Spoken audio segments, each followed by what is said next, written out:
Benvenuti sul mio canale Naviganti del Tubo. Io sono Muzik e nonostante i mali di stagione, oggi ci tenevo a dire la mia sulla scelta di Jannik di non partecipare alle finals di Coppa Davis. Una decisione che ha diviso fortemente l'opinione pubblica tra chi sostiene la sua scelta professionale e chi lamenta invece il mancato attaccamento alla maglia azzurra. Cominciamo ad analizzare le motivazioni che ha messo sul tavolo il nostro carotino preferito. Sinderopolo ha manifestato la necessità di avere un periodo di preparazione lunga in vista del primo slam di Australian Open. Una settimana in più non è una banalità, ha sottolineato, in un calendario così fitto. Il finale di stagione tennistica infatti con le ATP Finals, la Coppa Davis, è particolarmente intenso, lasciando poco spazio per un riposo e un allenamento adeguati. E qualcuno potrebbe dire, e gli altri invece? Bene, vediamo qualche dato. Sinner quest'anno, partendo da gennaio, ha giocato ben 79 partite.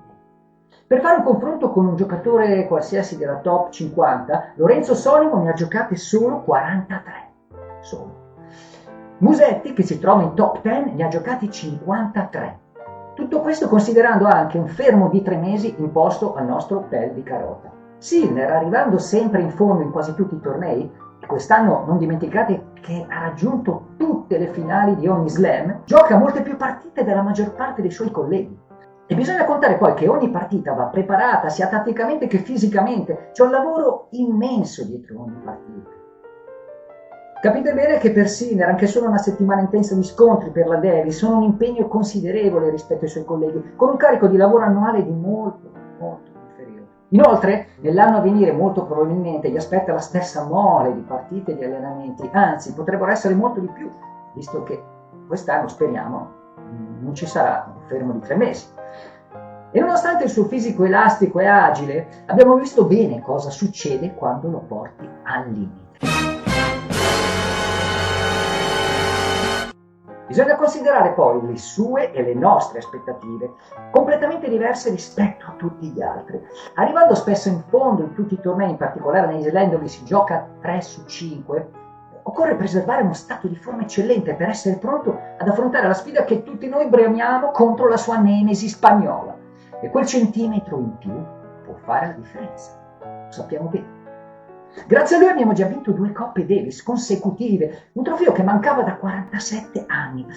Io personalmente sono abbastanza soddisfatto e preferirei vederlo vincere tanti slam, godendomi numerosi finali epiche.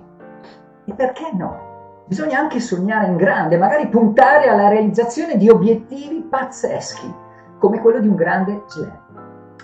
Sarebbe qualcosa di epocale. Inoltre non dimentichiamoci che la decisione di Sinner è in linea con quella adottata in passato da altri grandi campioni, come Federer e in alcuni momenti anche Nadal e Djokovic, che hanno spesso centellinato gli impegni in Davis per preservarsi in vista degli obiettivi individuali ritenuti più importanti per il loro status e la loro carriera.